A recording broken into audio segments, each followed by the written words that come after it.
Alors voilà la marina de Berthier-sur-Mer. Ici, on est sur notre bateau, le Vent des Îles. On s'en va à la Grosse-Île. Bon, on s'en va à la Grosse-Île là, ce matin. Il fait très beau, c'est super. C'est moi qui mène le bateau. Ça fait qu'attention les icebergs. Salut tout le monde. Alors là, on va allègrement. Soit 21 pieds de dénivellation d'eau. D'abord, on voit l'île d'Orléans. C'est un endroit, tu viens dans Saint-Laurent, où il n'y a plus de marée ici. Là, on va avoir quitté sur une marée pratiquement basse. Vous allez revenir sur une marée pratiquement haute sur le retour. Souvenez-vous de la passerelle là, qui était très abrupte.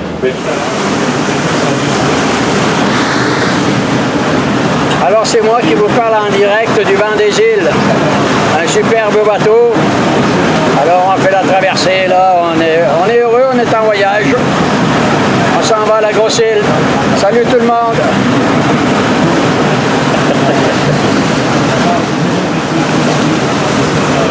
Voilà, on est sur le Vent des Îles. Regardez-moi ça si c'est beau.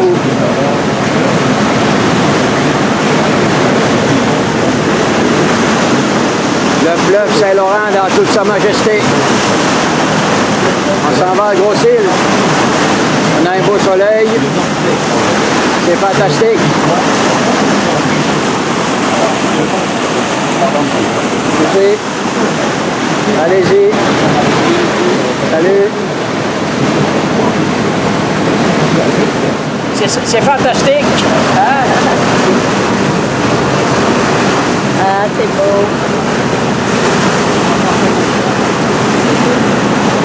On ne frappera pas d'iceberg aujourd'hui. Tout va bien, la glace a fondu.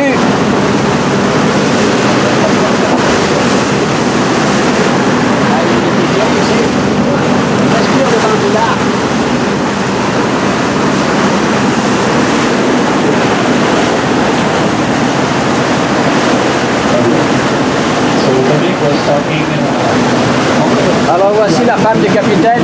Bonjour. Allez voir ça, tout rayé. Une vraie matelote. Ah oui.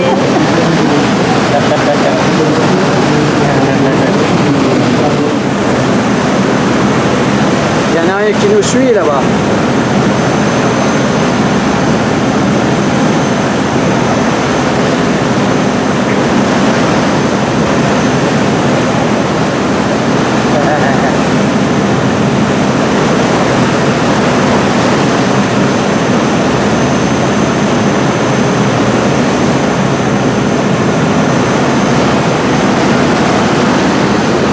Ah, excusez, madame. Oh, c'est pas grave. C'est tiens qui fait à poser.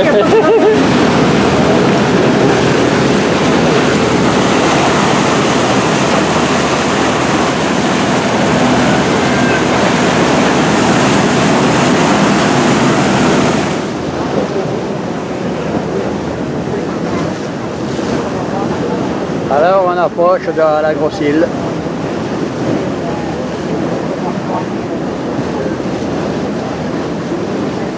On voit déjà la croix celtique.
voyez en face, c'était anciennement la boulangerie. Il y a un peu de vent, on est très bien, pas trop chaud. On a le vent du large. Alors voilà, on est dans la boulangerie de la Grosse-Île. Ici, on voit le pétrin. Le pétrin de l'époque. La huche. C'est bien, merci. Moi, j'aime ça, le travail en équipe. Ah. Allez, on vous élevez la patte là. Moi, je dirais, comme je disais au village de Richemont, 70. Et voici les fours.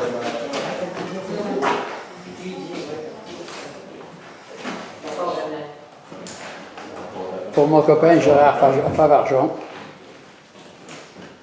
André, plutôt. Pour moi, je dois être fatigué.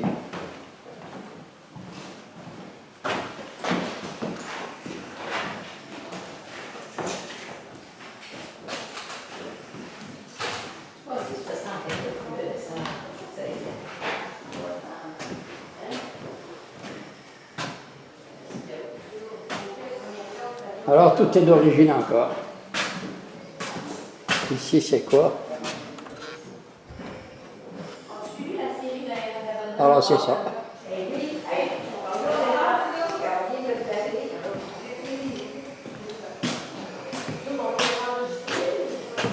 Mécanisme. Gros pétrin, ben, pour tous les immigrés qui arrivaient ici. Il fallait les nourrir.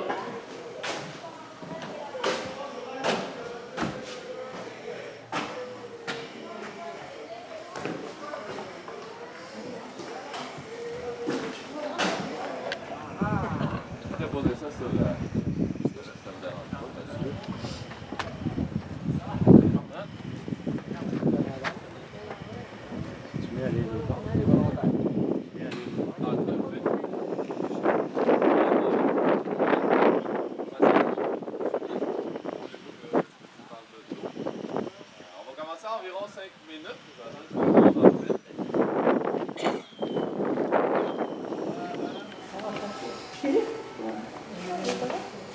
Alors voici quelques artefacts.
Alors ici, on a l'hôtel de première classe, début 1900, pour les immigrants qui avaient de l'argent, comme d'habitude.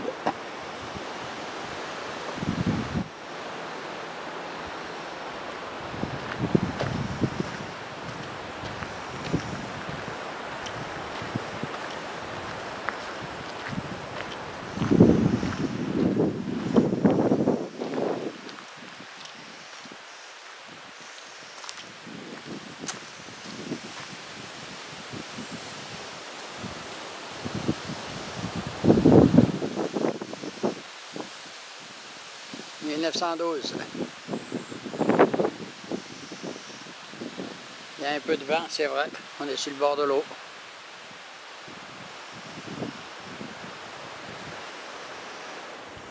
Alors on rentre dans l'hôtel de première classe. Pour les immigrants qui avaient, comme je vous disais, beaucoup d'argent.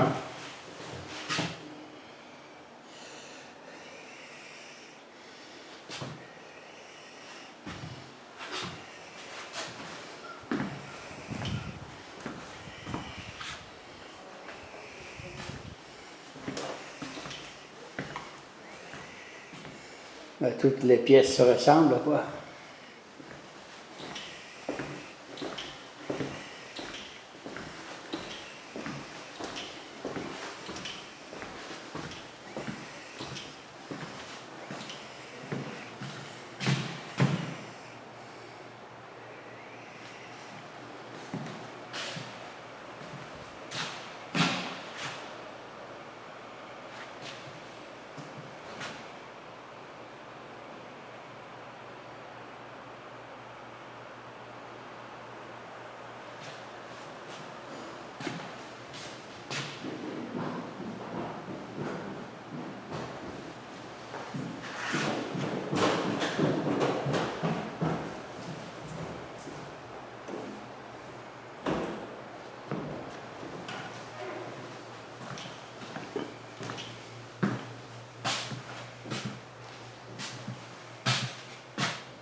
Alors, vous voyez en bas, c'était anciennement la laverie. On lavait le linge des immigrés. C'est en voie de restauration, là, d'après le... à retravailler ça un peu.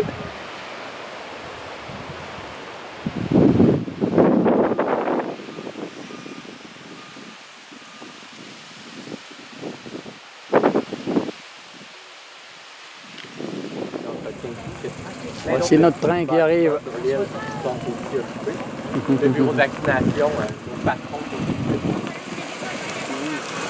Il est assez long, il y aura de la place pour tout le monde, c'est super.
n'existait pas à l'origine.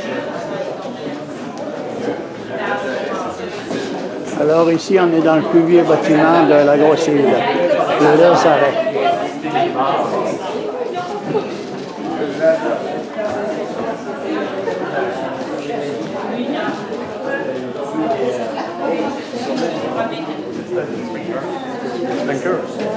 J'ai peur, mais écoute, ça traîne.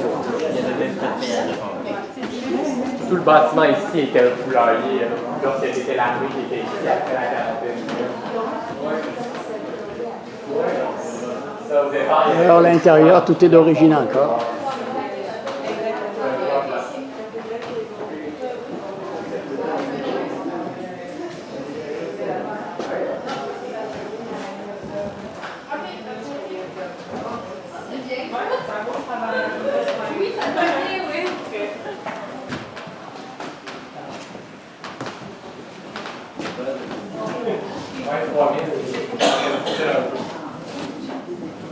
Il y en avait d'autres des bâtiments comme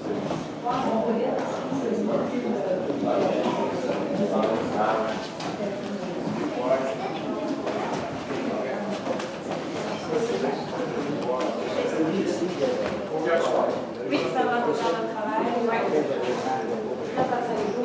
On a 5 générations. Ah,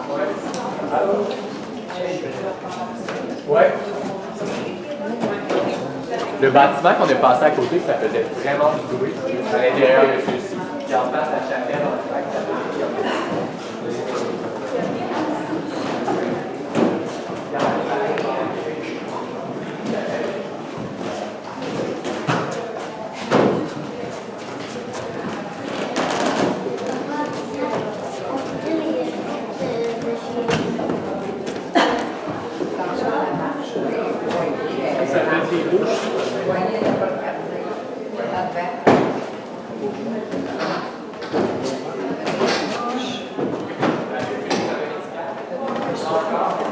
La douche.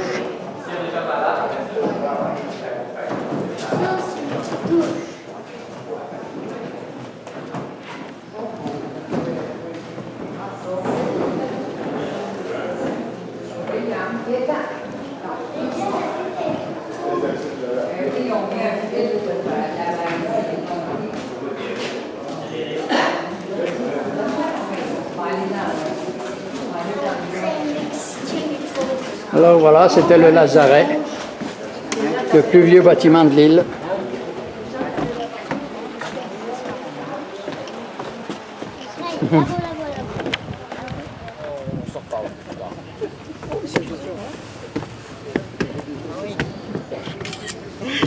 Merci. Maintenant, j'espère que vous allez mettre ça à côté de votre chevet chaque soir pour rappeler le droit chemin. Avec la bouteille de vin.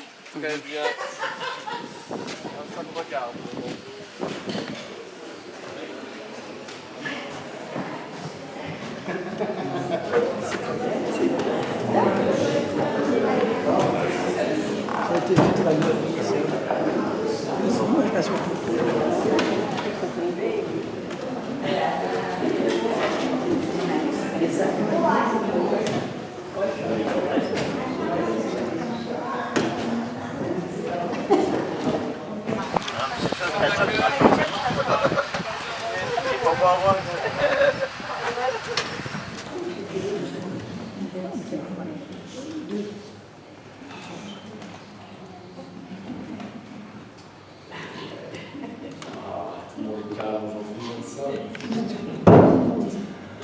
Ah, mes chers fidèles. Bienvenue aujourd'hui, c'est pour moi un plaisir et un honneur de pouvoir vous accueillir dans notre petit village. Comme vous l'aurez certainement remarqué à la soutane que je porte, je suis le curé Fernand, aumônier de notre belle paroisse de Saint-Luc-de-Grossille. Ne vous en faites pas, je ne vous ferai pas de sermon aujourd'hui, je vais vous épargner, comme j'ai dit à certains. Si je suis ici, au contraire, c'est pour vous parler, plutôt en tant qu'ami et habitant de notre belle communauté chrétienne. Prenez-moi en fait comme votre comité d'accueil, s'il vous plaît. Vous devez savoir qu'ici, si vous êtes pour devenir un de nos futurs paroissiens, les gens de la classe invincible, la politesse, le civisme et la discipline est à l'honneur de tous nos paroissiens. Et je m'attends à la même rigueur de chacun d'entre vous. D'ailleurs, vous aurez tous la chance de pouvoir nous montrer votre dévotion et votre piété au courant du début du mois de septembre. Oui, puisque nous irons tous ensemble en pèlerinage à la basilique Saint-Anne-de-Beaupré, à bord de l'Alice, un de nos bateaux vapeurs. Une expérience des plus uniques qu'agréables, il me semble. Et qui sait, peut-être ce périple sera la chance pour certains d'y trouver la douceur. Je m'explique une petite histoire. Il y a de cela une dizaine d'années, notre télégraphiste ici à la station des Neiges Maçons avait entamé l'inspection.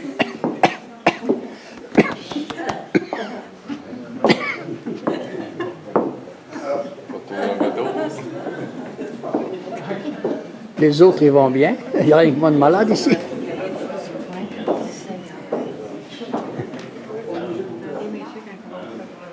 Bonjour mesdames. Bonjour messieurs. Vous allez bien? C'est ce qu'on va voir. Je me présente, je suis Yvonne Baudry, infirmière en chef ici à la station de quarantaine de Beaucile. Mon travail consiste entre autres à inspecter chacun des navires voyageant vers le port de Québec, ainsi que tous les immigrants là-bas. Dans le cas présent, il s'agit donc de vous. Nous allons donc procéder à une inspection médicale. Je vous présente Mademoiselle Wade, une de nos infirmières ici à la station qui va m'aider avec cette inspection. Avant de commencer, je tiens à préciser qu'aucune exemption ne sera possible, peu importe que vous soyez de 3e, de 2e ou même de première classe. Donc oui, même vous, madame. Tous les immigrants doivent passer par le processus complet de désinfection avant de quitter l'île. Me suis-je bien fait comprendre? C'est bien. Me suis-je bien fait comprendre? Oui, on a très bien compris. Mademoiselle Wade, vous pouvez commencer. Si. Alors, vous allez être tenu sous observation pour une période de 5 à 15 jours. Vous allez devoir passer, oui. Quand même. Vous allez devoir passer 2 inspections médicales comme celle-ci à chaque jour dans le secteur des hôtels, donc dans ce secteur-ci, pour être bien certain que vous ne développiez aucun symptôme de maladie contagieuse. Et je parle ici évidemment de maladies comme le typhus, le choléra, la diphtérie ou encore la variole.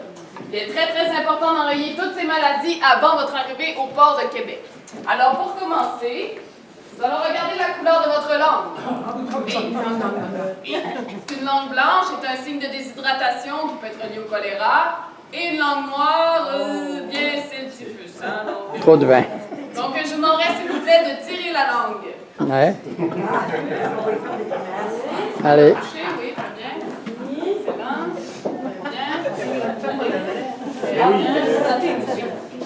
C'est important. On boit de l'eau, hein? Allez, la langue, là. Sur la langue, monsieur, merci. Il y a des langues plus courtes que d'autres. Ouais. Vous sentez, monsieur? Merci. On tire plus sa couleur, on tire plus sa langue, monsieur? Ça, c'est une mauvaise langue. Tout était beau de votre côté, mademoiselle Wade? Oui, de très belles langues.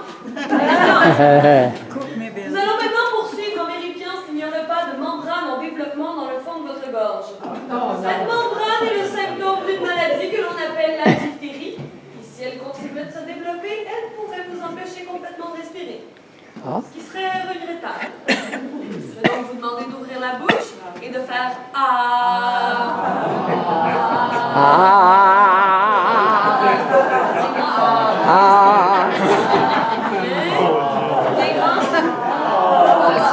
Je m'en fous, j'ai pris une bouteille de Beaujolais à midi.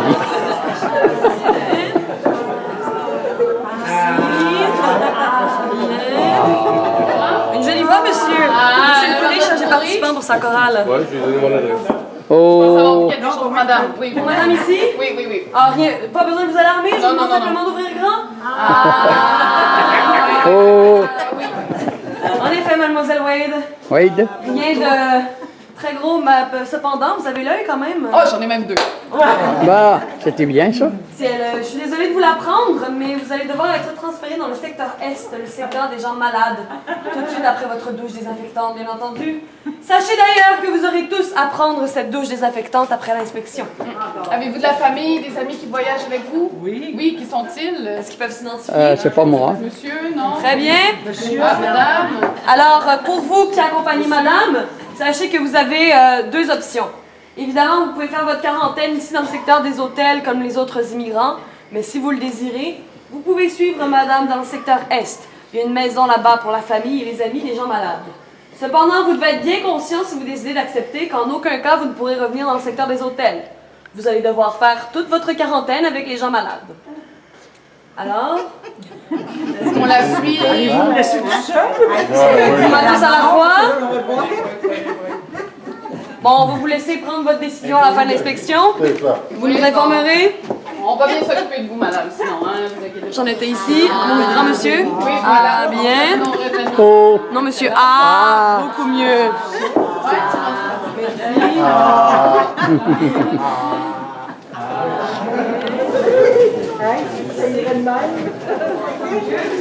Approchez, approchez.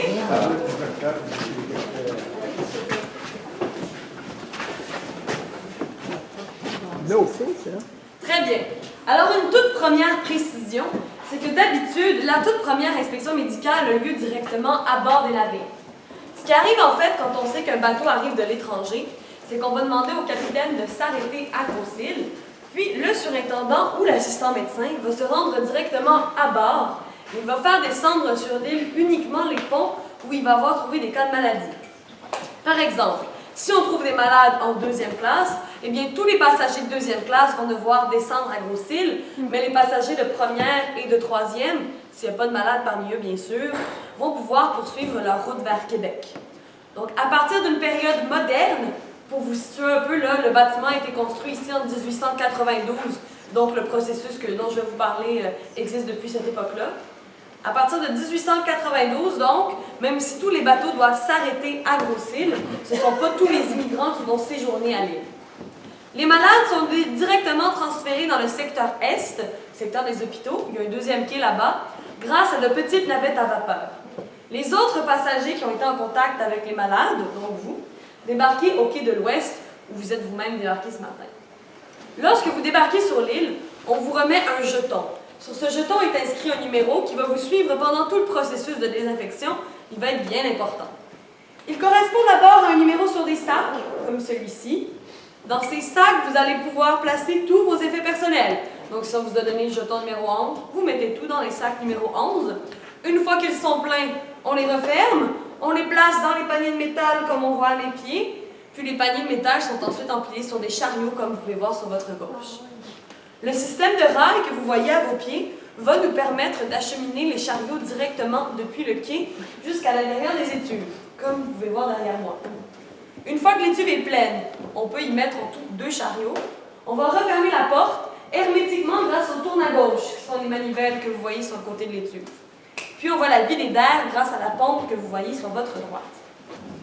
On injecte ensuite de la vapeur sèche à l'intérieur de l'étuve, qui va faire grimper la température à environ 239 degrés Fahrenheit ou 118 degrés Celsius pour une trentaine de minutes.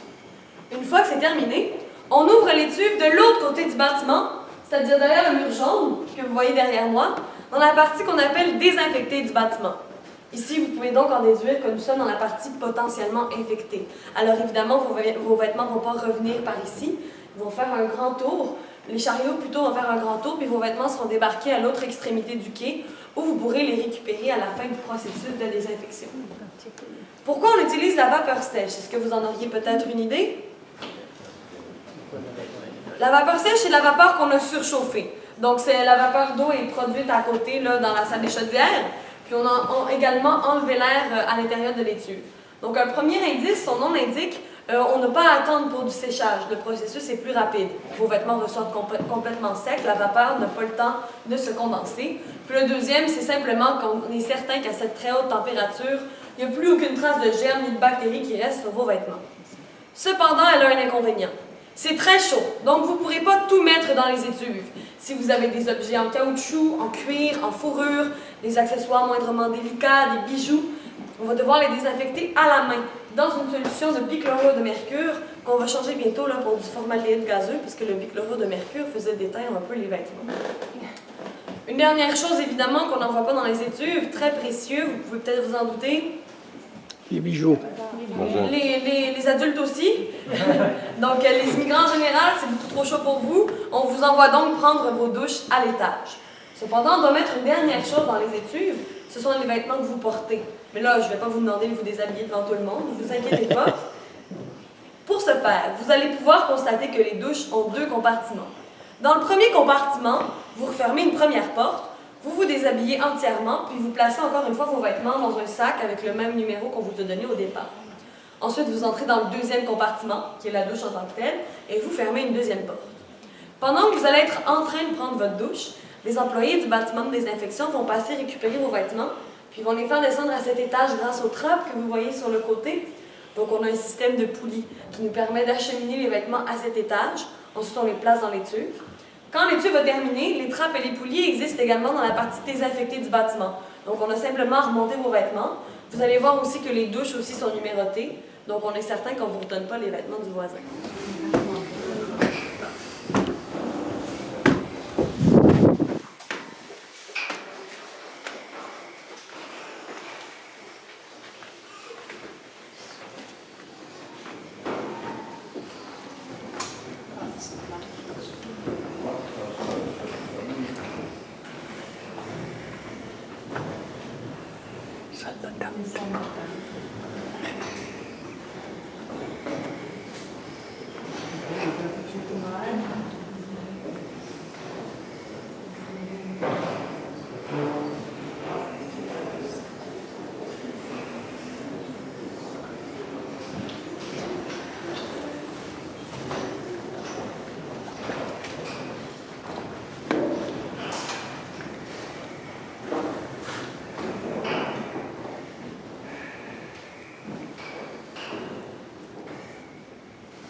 Ouais, pour la bouche.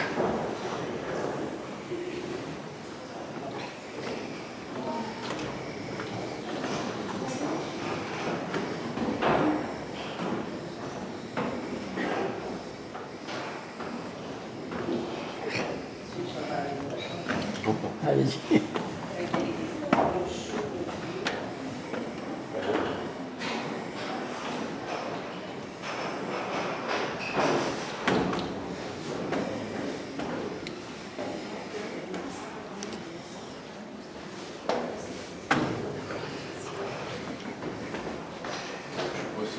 Alors voici la salle des douches.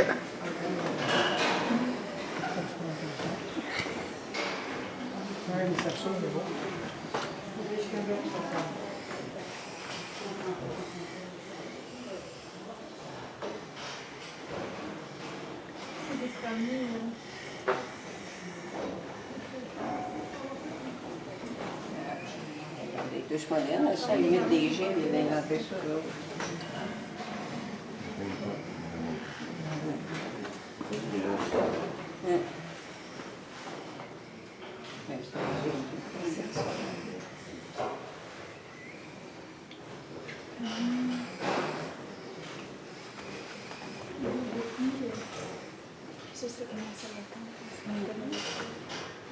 Alors les sarceaux qu'on voit, c'est des jets. Pour être certain qu'ils soient bien lavés.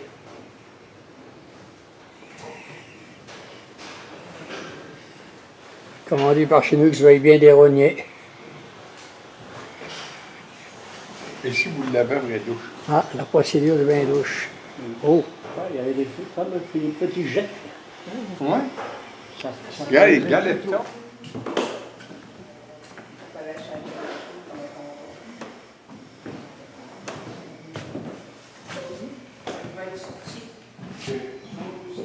Oh oui, parti là. Pas usé. Non, c'est correct, je pense. Aussi, ça me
Les études pour la désinfection.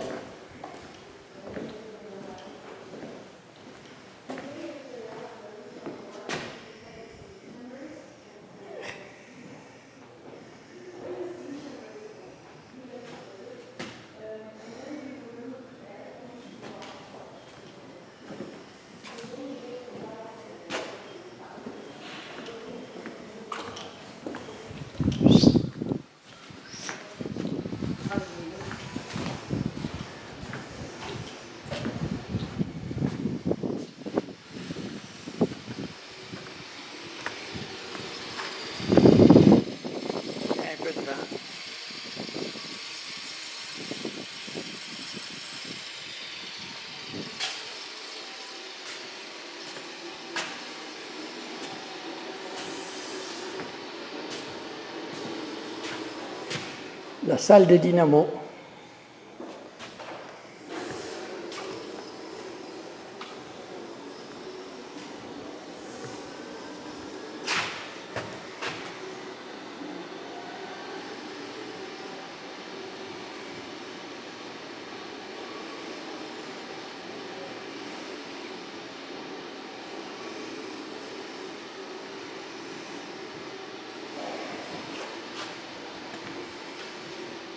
Westinghouse.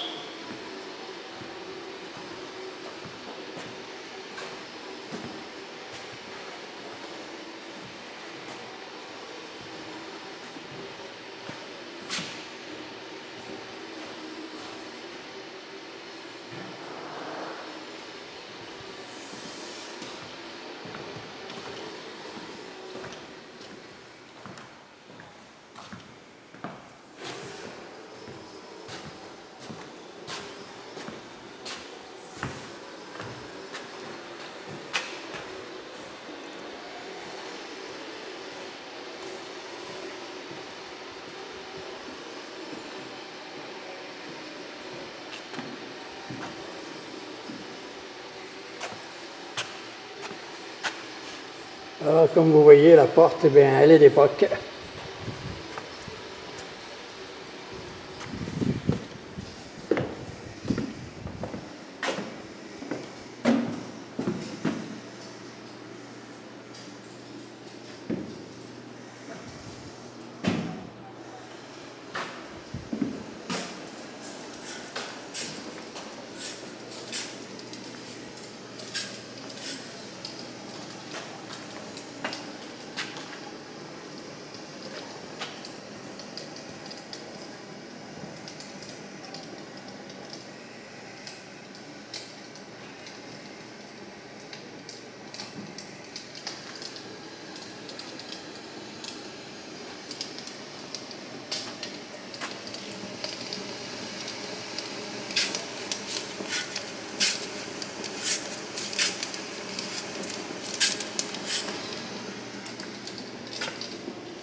Le charbon, il devait venir de la Loire, de Couriot ou du Sonia.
a une belle vue d'ici, hein?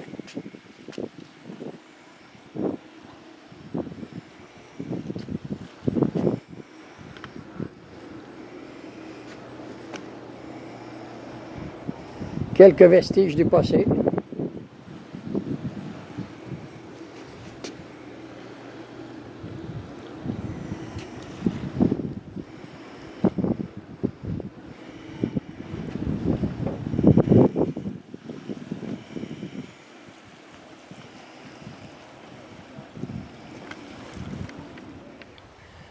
Alors là, on s'en va à la Croix Celtique. Il faut monter.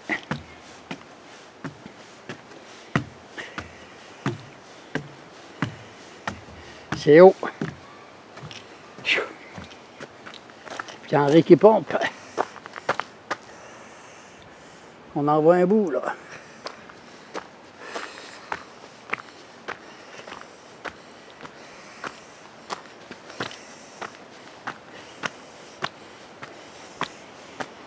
Il aurait dû mettre un escalier roulant.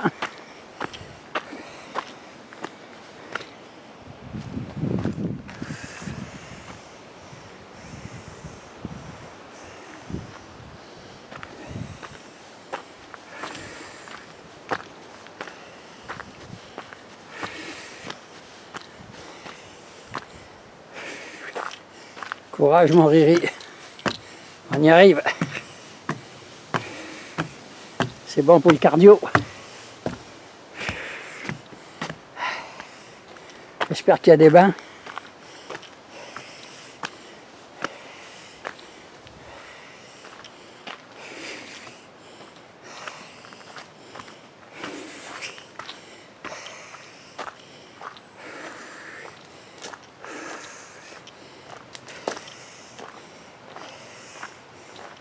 La voilà.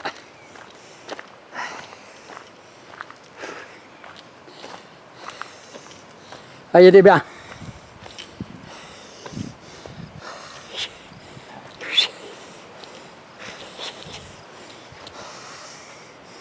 Voilà la fameuse croix celtique.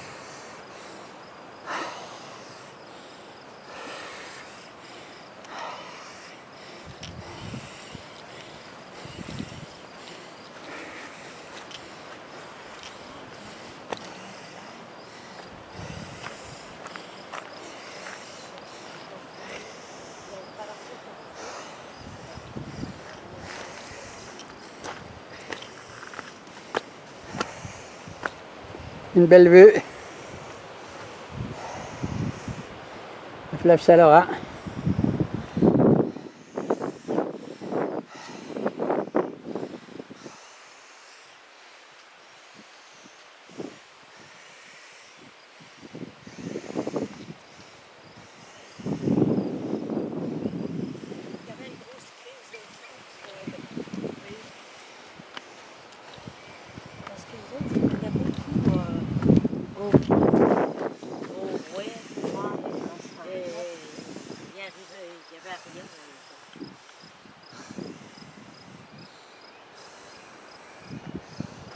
On va aller s'asseoir. Alors nous sommes ici au cimetière des Irlandais. Pour la plus petite surface de terre cultivable, leur apporte le plus d'énergie et le plus complet. Ce légume-là, c'est la pomme de terre. La patate, c'est presque juste ça qui va pousser dans les champs irlandais. Alors vous voyez, c'est le cimetière. Malheureusement, début des années 1840, il y a une maladie qui va faire son apparition, le mildiou. C'est en fait une petite moisissure qui attaque les plants de patates. Ça va faire des ravages extrêmes dans les champs irlandais. Pendant 5 années consécutives, ça va détruire entièrement toutes les récoltes. Évidemment, à partir de ce moment-là, l'Irlande va tomber en famine, la plus grande famine de son histoire. En plus de ça, il y a des questions politiques. Une famine ici, une dégradation générale des conditions de vie, moins bonne d'hygiène, qui était vraiment très bonne à l'époque. Donc, il y a des épidémies de typhus. Ça se couvre un peu, mais il fait très beau. On n'a pas de soleil de plomb, rien. C'est super. Vous allez attraper la maladie, les premiers symptômes, c'est la fièvre, très forte fièvre qui peut souvent mener jusqu'au délire. En plus de ça, Alors voilà, c'est la grosse île. Bien, on arrive à Berthier. Ah, il fait chaud aujourd'hui. Chaud humide.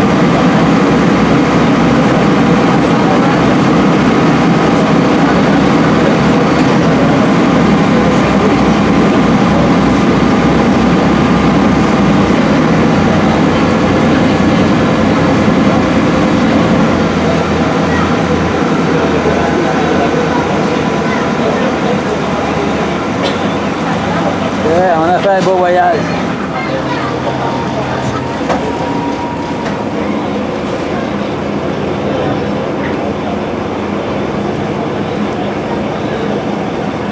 Bon, mais ça se termine là. Salut tout le monde!